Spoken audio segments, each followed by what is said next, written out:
You're listening to cinebinge. Welcome to cinebinge. This show was born from my friend's persistence in me watching certain shows. I've been asking Simon to watch Dark, a German TV show on Netflix, which I guarantee he will like. But for some reason, he's always been a little apprehensive about watching it. So I said, I'll watch it if we can put a podcast around it. And this is that podcast. Welcome to cinebinge. My name's Simon. And my name's Andrew. And today we are talking about episode 8.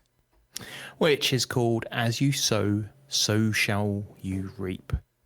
No, it isn't. It's called As You Sow, So You Shall Reap. I was going to say, it's a bit of a tongue twister, the title to this one, I think. It is.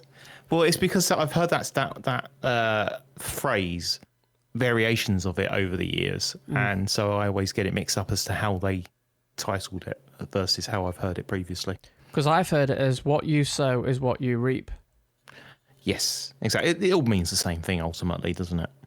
Huge episode this week. This was the episode where finally the penny from 1986 dropped and made me want to watch the next episode pretty much straight away. Kind of figured that would happen. This is certainly that episode. And in fact, on rewatching this now, as I'm rewatching it again with you, I immediately did that. I got to the end of this episode and was like, yeah, I know what happens next, but I'm still going to rewatch, and ended up watching to the end of the season yet again. So we get a few answers in this episode. We get an answer to a question that only happened in the previous episode, and that was where we see a little boy whose face is covered in blood, and he wakes up in the blue room, and now we find out how he actually got that wound. And my theory of saying I don't think that's his blood, I was slightly wrong. Not for the first time with some of your theories so far. Yeah. I do have another theory on, well, I have not a theory, but I think I know where this show is going to go. Okay, well, we'll hold off on exploring that because there's a lot to talk about with this show first. True. And so let's not jump straight into Simon's theory just yet. Okay. But yeah, I mean, it's as you're right, it's a very interesting episode, really, isn't it? It's it leaves you. I think it leaves you feeling sorry for certain individuals that we were previously probably feeling quite angry about, I guess, based on the previous episodes, and vice versa. We've also seen a character who we kind of had a little bit of sympathy for just do something that was so ultimately horrible and horrific. You kind of go, oh, no, that's just not on. So yeah, let's talk about it. Let's actually talk about what happened in this episode. It makes me... I'd like to hear an interview with the filmmakers of this because, you know, there is that dinner party question. If you could go back in time and kill Hitler when he was a baby, would you? And that's the vibe I got with this episode, and that's the vibe I'm getting sort of with the whole show now. But going back to the beginning of this episode, we have another Back to the Future reference, and it opens with loads of clocks. There's loads of clocks in the scientist's room, and I thought that was very reminiscent of the opening to Back to the Future with Doc Brown. He's actually a clockmaker, which makes the existence of all those clocks in his shop actually quite expected, I guess. Unlike Doc Brown, who's just a bit of a lunatic. Yeah. But certainly his professional day job is about time. I think the biggest thing in this episode, I think the biggest change in this episode, change of pace, change of scenery, change of time, was going to 1953. And that was quite exciting because it was quite new, and it was interesting to see this show isn't just going to be jumping from 1986 to 2019. So I thought this is interesting. I did think the whole show was going to be based around 2 decades, but clearly that's not the case. Yeah, it's interesting. I mean, it's based on the conversation that the clockmaker Tannhaus was having with the stranger, when they were talking about how people tend to think of things as in dualities, black and white, up and down, and the reality is there's a third state. So you when you have an up and down, you also have a middle. So that kind of plays out in this episode, because we now discover that there are 3 time periods, not just 1986 and 2017 to think about. Oh, sorry, 2019 rather, I should say. Is it 2019 that it was set? Because the show came out 2017. It's set. Yeah, exactly. That's why I got confused. So it's set in 2019. This particular season, right? Okay, and then jumps because it's 33 years difference, isn't it, between 86 and 2019? If you can do maths, it is. Yeah.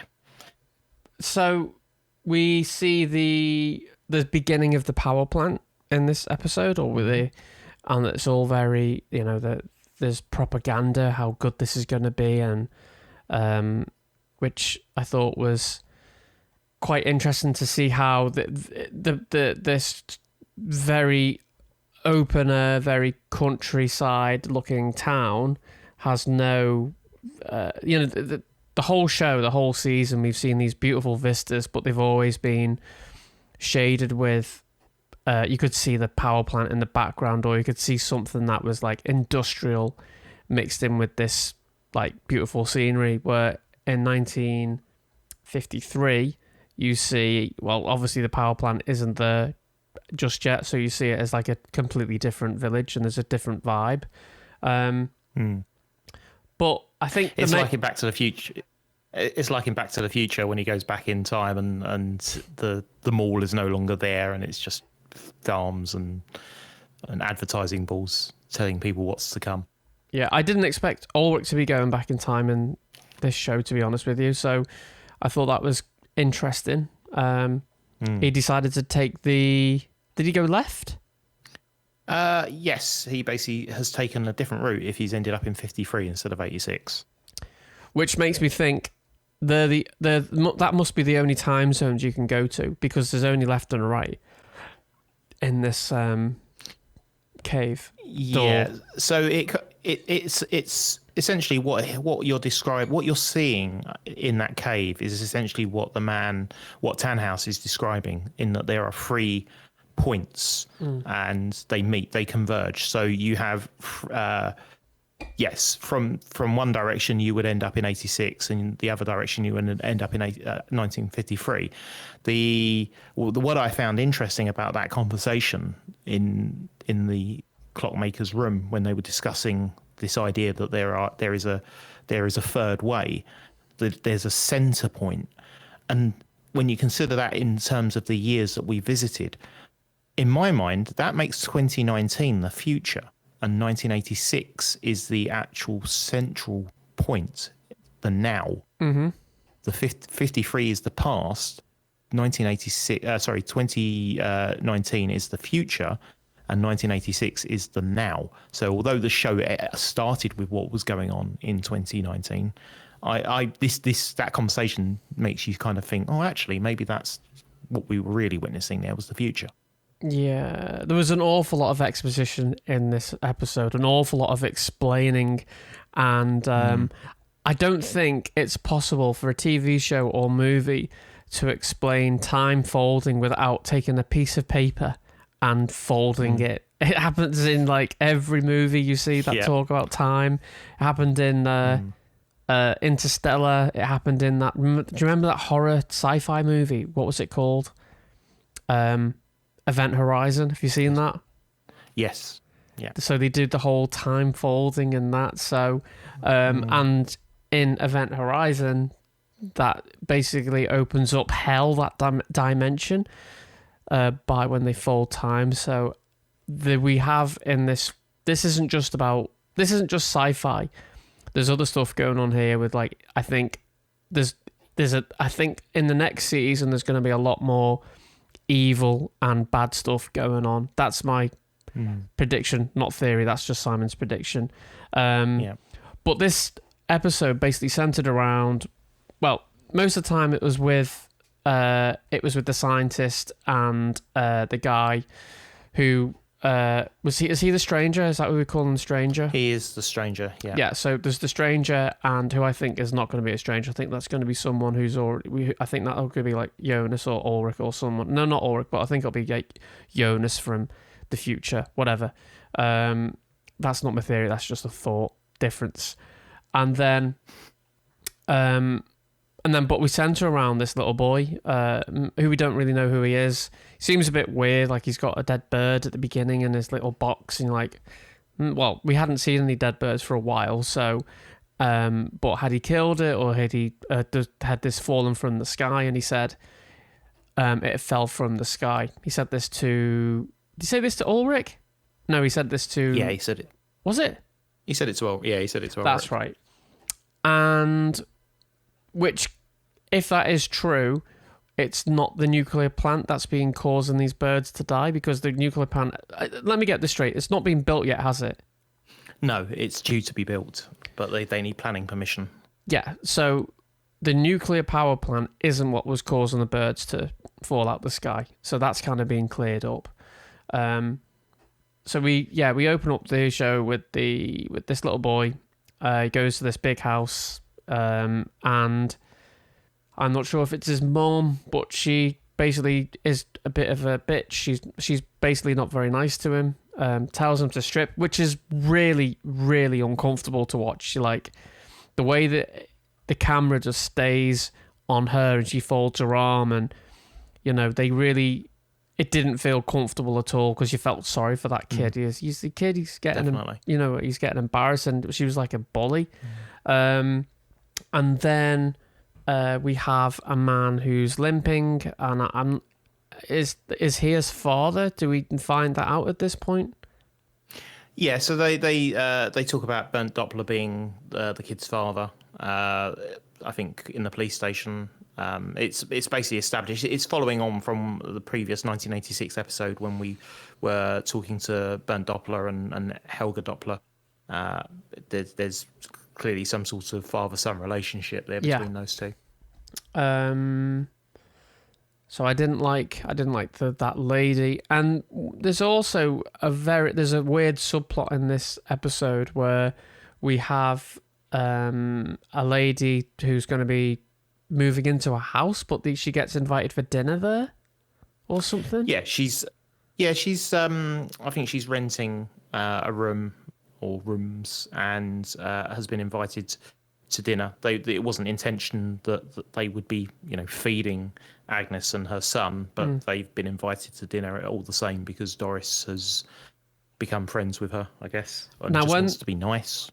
Now, when they say things all happen, when they say everything repeats itself in this show, certain themes, and the first thing I thought was there might be an affair going on here, because there was some chemistry between the lady who was visiting to stay who was going to stay at the house with, I don't know who it was, but with the with that guy, but then later on there's some, well, I think lesbian connotations going on, because there's that moment where she brushes a hand and they have a moment, and you're like, what is going on with this? This is interesting. Not in a bad way. I think I certainly find it interesting that when you track back that relationship, between, obviously we know that Ulrich was a cheater, and then we also discovered that in 1986 his father was also cheating with Claudia Tiedemann, and then now we've gone back another step and we see that Tronte's mother, Agnes Nilsson, is also potentially likely to be coming on to a married woman. So there's a history there. There's a history. It kind of makes you wonder, is the reason that Ulrich is like he is because he saw his father being that way and his father saw his mum being that way, and it's just kind of, they just followed the natural kind of, they've just copied what they've seen. They copied the behaviour. Yeah. We find out the person who opened the show, the whole series, there's that voiceover, and now we know who that is. It's the scientist guy. What's his name? Tannhaus. So it's Tannhaus. Yeah. And we also see him in 1953, and he gets visited by Ulrich. Yes. And Ulrich mistakenly leaves his jacket behind with an with an iPhone in it.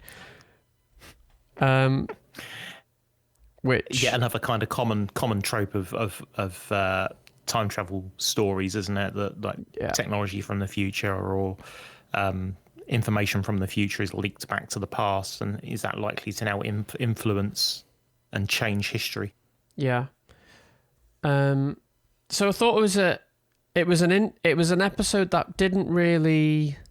It was like, I'm trying to explain it, where it didn't feel like it progressed the overall story with what's going on. It just felt like it was filling in little parts for you to go.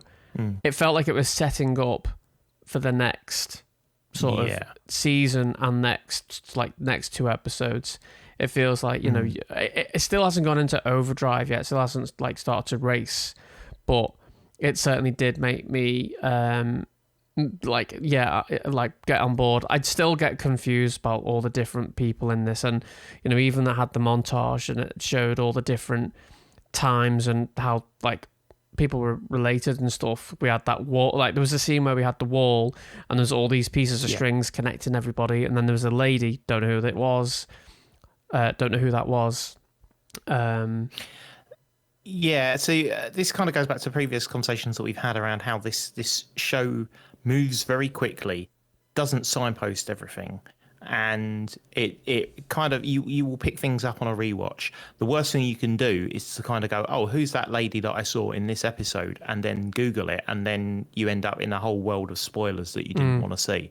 So it pays more to go back and rewatch an episode when you haven't quite got why people are in the scene that they're in. So taking that lady as an example, the shot just before you see her, based on the rest of that kind of montage sequence where it's showing people people at different ages in their life, it would show, for example, Egon Tiedemann as a young man in 1953, and then again in 1986, and then it would show somebody like Regina Tiedemann, and it was showing each of the main characters at different parts of their life. And that old lady shows up on the wall. She shows up as being the elderly version of Claudia Tiedemann, who we've seen in 1986 as the power plant boss, the one who's about to take over from Bernd Doppler, and also as a young girl in 1950 as well, 1953.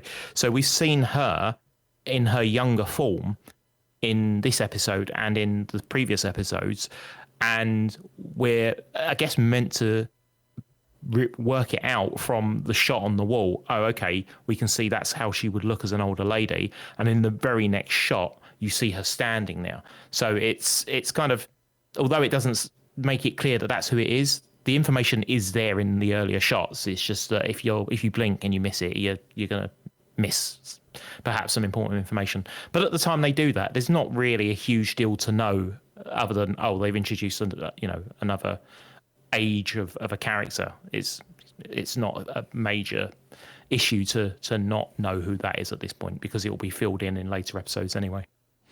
Well, I mean, I would say, so the older lady who we see now, so what year was she in? Like, when was she looking at that wall? It's not clear about that. That's a good. Yeah, that is a very good question. I mean, on that subject as well, the whole what year is this? We can probably ask that of what year is the stranger talking to the clockmaker in? Yeah. What year is... We had the same kind of conversations, I think, for the last episode when we saw Helga, 1986 Helga and Noah in the bunker. And Helga was dragging bodies away and Noah was writing on the wall the dates. Yeah. And we were like, well, we can see that that's 1986 Helga, but that doesn't necessarily mean he's in 1986 at that point. He could be in any time period. We just don't know. And in this episode, we realise, based on the fact that two bodies turn up in the power plant area, that they were actually in 1953 at that point. Helga from 1986 has actually gone back to 1953 by the looks of it, and that's where they've dumped the bodies. So yeah, that's essentially what you will be getting this in the episode, where it's not always clear immediately what year they're in, and that information will kind of be filled out later. Yeah. Do you think when you were watching this, did you think could you predict where it was going? And were you right about your predictions? I don't think anyone who watched this show ends up being right about where this show ends up. Wow. There's some points in this episode which, again, the information's always there in plain sight, but it doesn't necessarily strike you on first watch. You may, I mean, I'm not just talking about like watching it later on once you've figured it, once you've seen everything play out. I'm talking about getting to the end of this episode and then hitting restart and watching it again, and then just paying a little bit more attention to what's going on and the connotations of what, the conversations that are being had. Like, for example, the very opening line, there's text on the screen that says "Hell is empty and all the devils are here," a line from The Tempest by William Shakespeare. And then later on, they start talking about the Antichrist when they talk about the importance of the number 33, and they talk about how Christ died at 33, that the Antichrist, the age of the Antichrist was 33, and then just as they talk about the Antichrist in that, who should show up on screen? It immediately cuts to Noah standing outside a church, and it's like that's something that you. All right, it's fairly obvious, but you may miss it the first time around. You might not necessarily make that connection, and it's only on a rewatch you kind of go, "Oh, okay, I see what they did there." Whether that means anything or whether that's a red herring, that's to come. Yeah. But it's certainly those little moments where they kind of throw things in, and then on a rewatch, you kind of go, "Okay." And like the whole conversation with the clockmaker and the stranger talking about the. Not just the past affecting the future, but also the future affecting the past. And it plays out in this episode exactly what he's talking about. It shows us that everything that we've seen up till now, when we saw Helga already with his face covered in blood, Helga's face is already disfigured in 1986 and in 2019 rather, as an old man in the care home. And the things that he's saying then, when he's saying tick tock, one of the things that he did say when Ulrich went to visit him in the care home to try and find out more about what had happened way back in 86 with his brother, and Helga woke up in a start and he was really panicky about what was going on. He said something like, "It's him," and then said, I think he says something like, I can change the past and the future." Mm-hmm. And because of what he's been saying up to that point, we've all taken that to assume that he means he can change the past and the future. Like, he literally can change the past and the future. But then in this episode, we hear the same line uttered by Ulrich just before he strikes him. Mm-hmm. When he goes to start chasing him, and he says, he starts telling him about what he's going to do in the future. And by the way, that was really creepy when he said, what was it? When he's showing Ulrich the birds and he says, "Oh, they're beautiful when they're dead." Yeah. And I was like, yeah. Straight away I got like a Damien, this kid is not quite there. There's something wrong with this child, and they say serial killers often start by killing animals, and when he said, "Yeah, it's beautiful when it's dead," and the scene following that, and we have Ulrich talking to Helga. Yeah. So the scene when we have Ulrich talking to Helga, and he realizes, or he's pretty certain that he had something to do with him. He's to blame for the disappearance of Mikkel and his brother. And I didn't expect the show to go where it went. I thought he's gonna like hit him, but I didn't think we were gonna see it. And it was so graphic the way it did it. It was like, wow, this. This is it was such a. It was shocking. Yeah, it really was shocking because it didn't cut just- away, because you're used to this character Ulrich, who you think he's like the protagonist. He's, even though he's had an affair and stuff, you think, well, deep down he's a cop, he's a good guy. And it comes back to what I said at the beginning of this episode. If you could go back in time and kill Hitler, would you? And that's where I think a lot of the show has come from, because. And I'll get my theory in now where I think this show is going. I think the actions that are happening like now are going to cause really bad shit to happen, and that has to be fixed in like the third season.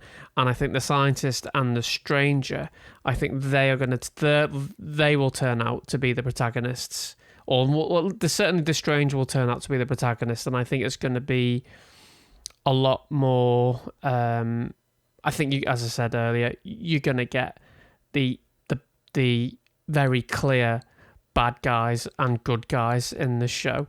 Some will want the events to continue. Some will want the events to still happen. Some will still want these events to happen, and the others will be doing everything they can to stop these events from happening.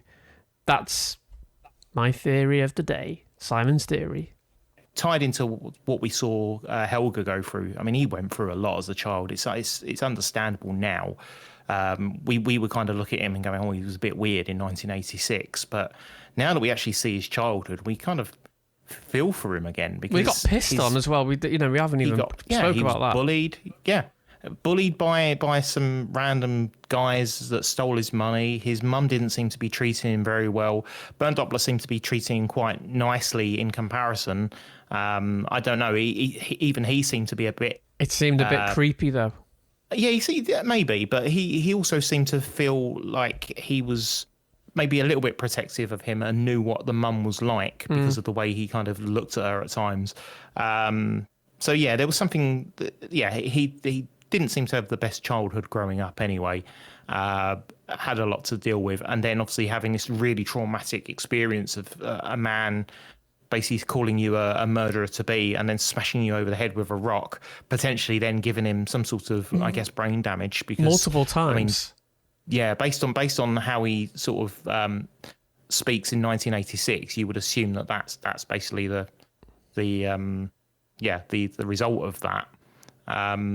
But I mean, that throws an interesting point, because based on what they've shown us so far with going through 1986, we could see the damage on his face then. Yeah. We saw it again in 2017.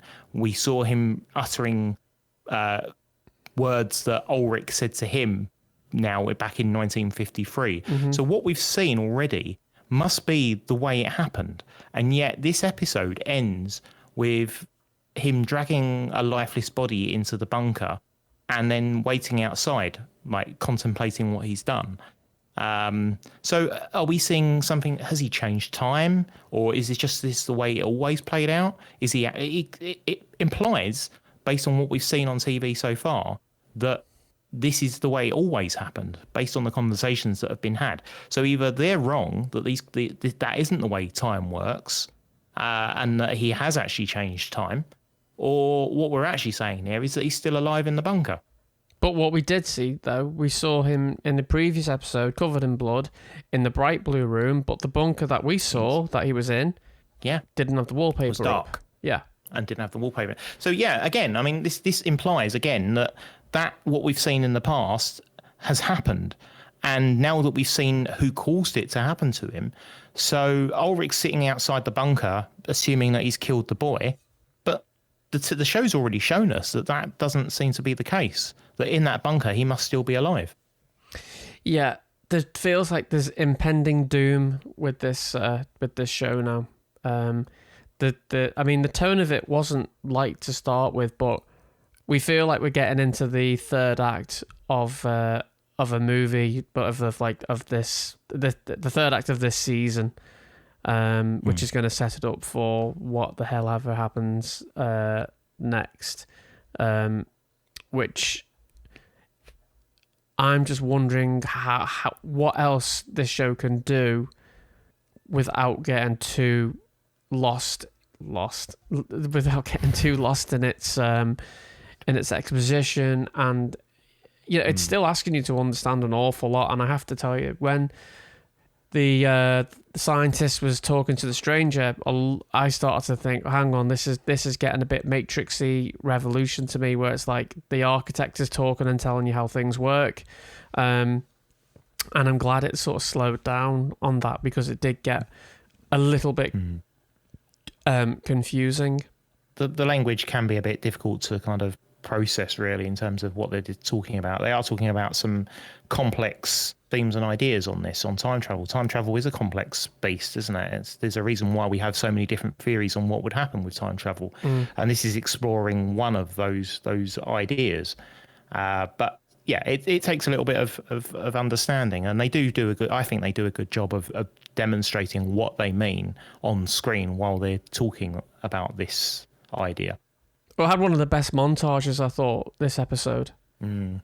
Yeah, definitely. Yeah, I think obviously this is a common approach to the show. They round about the 10-minute mark, 10 minutes from the end, they will drop in their montage. It will usually involve a number of characters, sometimes showing you them at different ages, and yeah, you just it kind of just reminds you where you are, where you're at, and where the other characters are at in their journeys as well, trying to sort of like keep track of everyone, because this episode introduces more characters, doesn't it? This is the thing.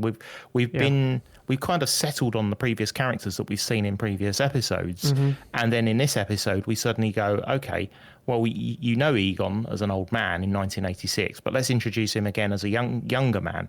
And he's got a wife called Doris, so let's introduce her.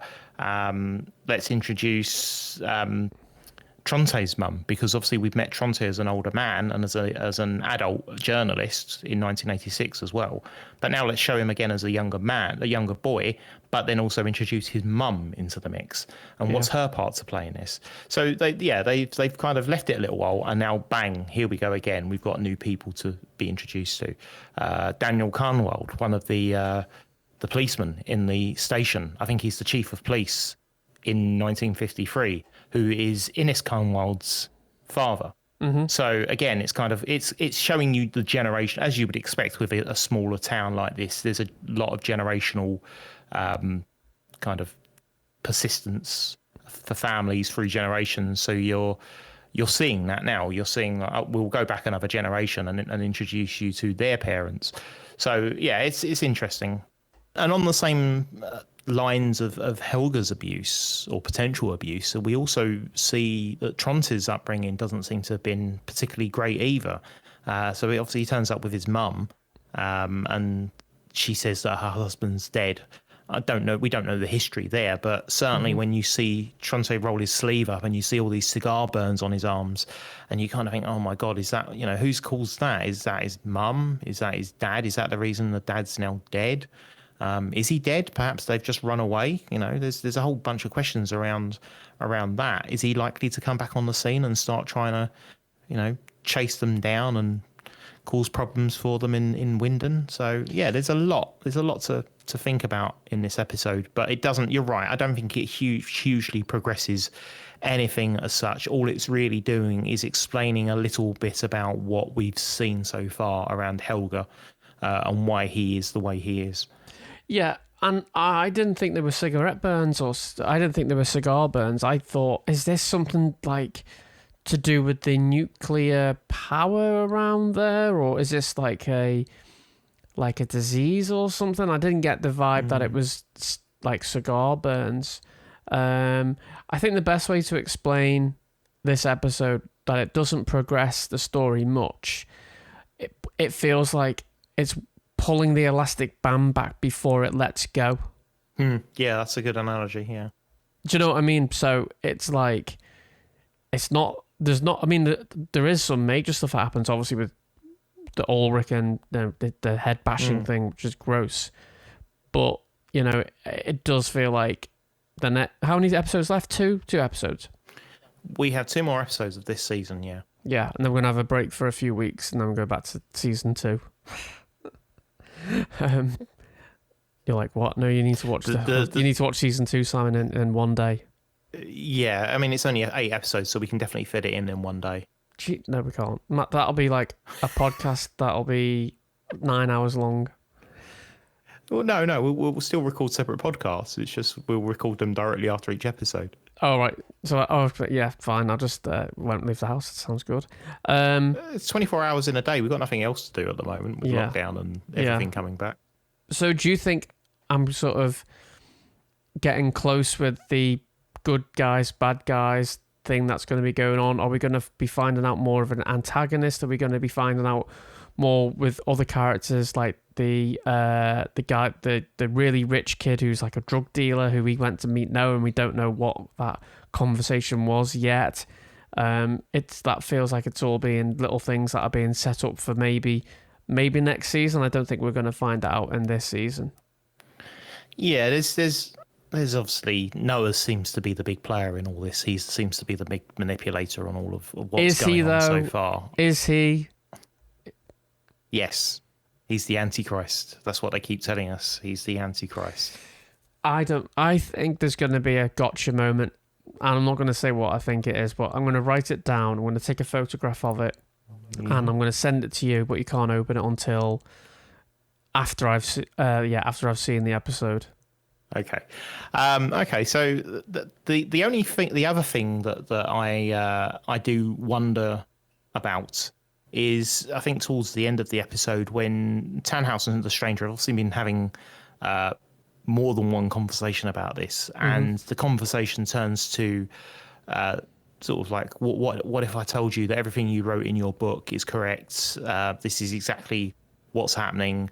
There's a wormhole here. It's this whole place is wrong. We need to destroy the whole thing. We can destroy the wormhole by using this other device that you've already created. And obviously, this is the first that Tannhaus has kind of heard of this device. He kind of goes, what is this, and so on. Well, it's the thing that you created, and all that sort of stuff. And it's quite interesting that his reaction when the stranger says that my plan is to destroy the wormhole.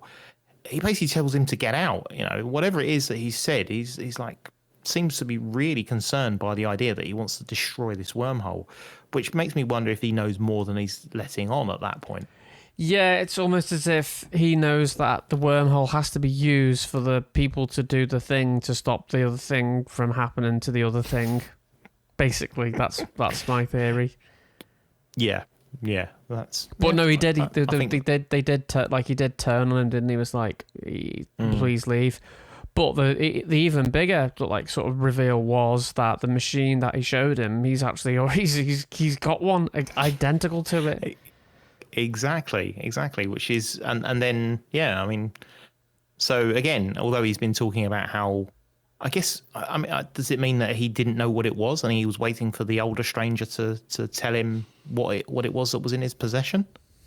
I don't know. It's certainly weird to now have two of these devices, to act like he didn't know what it was and then to end up with two of them.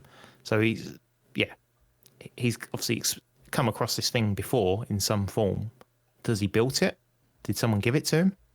I think it's the same one. I think it's like a duplication of I think it's the same one.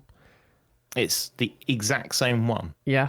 Rather than that he's built a separate one. I think it's the exact same one that's being brought either back or forward or whatever. And that's, I just think it's the same one because it was identical apart from, but didn't look brand new. So I think that's the same one. We didn't see in this episode any of the kids really, did we? We didn't see Jonas. We didn't see Mikhail. We didn't see any of the 1986 stuff that was going on. Does it continue in 1953, or do we go back to 1986 before the end of this season? Surely you can tell me that. I can tell you that we will be bouncing. There's more of the story in 1953 to tell. There's more of the story in 1986 to tell, and there's more of the story in 2019 to tell. Essentially, all of these things are happening. If you can imagine that they're all happening at the same time, so when we jump between the time periods, we're talking about like I forget what the latest date is in the show at this point, maybe like the 14th of November or something. It's the 14th of November in all three of those time periods. And when that means that when, for example, the door is opened in, the Sigmundus Creatus Est door in the cave, when that's opened, I think the same sounds are being heard in all three time periods at the same time. If that makes sense. No. Okay. Say that again, because you've got me lost. Imagine you have 3 lines on a piece of paper, 3 straight lines. The top line is 1953. 3 lines on a shirt. 3 lines, not lions. Oh, okay. Sorry, I thought it was lions. I was like, what the heck? Okay, so 3 lines on a shirt. 3 straight lines on a piece of paper, and they are all perpendicular. That's not the right term. What's the term when they're alongside it? Parallel. 3 parallel lines. Right, okay. That are on a piece of paper. Yeah. The top line is 1953. The second line is 1986. Yeah. And the third timeline is 2019. Can you hang on, just slow down. I feel this will be more beneficial and better if you can do it in the voice of Doc Brown from Back to the Future, because I feel like that this is the sequence when he's drawing on the blackboard. Yeah, I'm no good at accents, so I think I'll give that a miss. Marty! I'll tell you what to say. I'll send you a script, and you can. That was a pretty passable impression of Doc Brown. Yeah, definitely. Right, so we got 3 lines. So 3 lines on a piece of paper. And so the top line is 1953, the second line is 1986, the bottom line is 2019. Right. If you mark a point on that line, like draw a straight line through all of those lines, so that it's just a straight line down, vertical. Yeah. Imagine that is the time to the hour and minute for all 3 periods at the exact same year. Right. In all 3 years. Yeah. So if somebody opens the door in 2019 and you start getting all that flickering stuff going on. It's flickering in both decades. Exactly. It's flickering in all 3 decades at the same time, I think, is basically what is happening. So that is, that potentially is why, when we were talking about the birds earlier, I don't think it's the nuclear power plant that's causing it. It's that the wormhole, the interacting when they open the doors and they travel. I think that is what's killing the birds, and that's why in 1953 we're seeing those dead birds. And I think there's 2 of them, isn't there? I don't know if maybe that just means the door's only open twice at that point. I'm lost. I need to go and watch it again. How many times have you watched this episode? It's this episode now probably about 6 times. See, I've watched Lost. But when I've watched it, I've watched the whole thing. I've never gone back and watched particular episodes. It's like Lord of the Rings for me. I can't watch Lord of the Rings from the 2 Towers. I've got to start at the Fellowship and then get to the Return of the King, and it has to be the extended cuts, and I have to watch them all in the right order. And it's the same with Lost. I can't do a show and watch it not how it's supposed to be watched. So the reason I think I'm watching this episode so many times now is because every time we watch an episode each week, what I end up doing is then watching the remaining episodes of the season, because I can't stop myself, because I'm so obsessed with it. So this is why I've ended up watching this episode so many times compared to the earlier parts of the season, because it's now got to a point where I'm so close to the end that if I start watching episode, and it happened with episode 7 as well. I got to the end of episode 7 and I was straight into episode 8, and then I got to the end of that straight into episode 9. So the more recent episodes, the ones that close out this season, I've seen them more than I've seen the earlier episodes. So it's like a wave. Yeah. For the final episode, we should, because obviously we watched it separately. I should live stream my reaction as I'm watching the final episode. That's not a bad idea. I mean, it's got to be better than Cats. or like, you know, reaction. I don't mean like to the public. I mean to you. So like, you know what I mean? Yeah. So like, we'll watch it at the same time, and that way. We should definitely agree to watch it at exactly the same time so that it's happening in parallel. Yeah. Which is perfect given what we were just talking about earlier with the parallel timelines, and now we will both be watching it at exactly the same time. So whatever happens in your household will be happening in my household. So we could do that. That's a good idea, and that'll be in 2 weeks' time for episode 10. So what do we have coming up next? What's the next episode? Episode 9 is called Everything Is Now. Not Everything Is Awesome. No, Everything Is Now. Which ties into what we were just talking about, how everything is happening at the exact same time. It's all wibbly wobbly, timey wimey. It feels like that scene now in Spaceballs. When will then be now? Go back to then. When? Now. Now? Now. I can't. Why? We missed it. When? Just now. When will then be now? Soon. Rick Moranis. Whatever happened to Rick Moranis? I mean, he didn't have the biggest career either, but what he did do, he was brilliant, absolutely brilliant. And did you know who was originally down to do to play his role in Ghostbusters?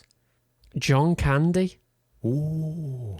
I can't imagine John Candy in that role. No, it would have been completely different because, you know, John Candy does that bumbling, lovable, you know, like you feel sorry for him type like character, but not nerdy. But you could imagine John Candy doing it. But yeah, Rick Moranis, man, he was just so good. So episode 9, Everything Is Now. That does mirror what you were just talking about. And which makes me think, I wonder if this is going to be set in all 3 timelines. Are we going to see multiple things going on? Are we going to see more stuff about Noah? I'd like to know more about this evil guy. I mean, he's not done anything wrong yet. All we've seen is he's got a bit of a dodgy tattoo. He dresses up as a priest and he doesn't mind drug dealers. But apart from that, we don't. Yeah. Oh, and he doesn't age either. Yeah, I think it's. I guess if you've got the stranger who appears to be the good guy in all of this and wants things to be reset and fixed, and then you've got Noah who at the moment appears to be manipulating things, and it seems to be involved in all the what we would consider to be bad stuff happening, with given that there are dead bodies being dragged around and stuff. So it's interesting that we're kind of picturing this as being bad versus good, and yet the main takeaway from this, the conversation, is that everyone thinks about stuff as dualities, and that's not the case. You have bad and good, but then you also have the neutral in the middle.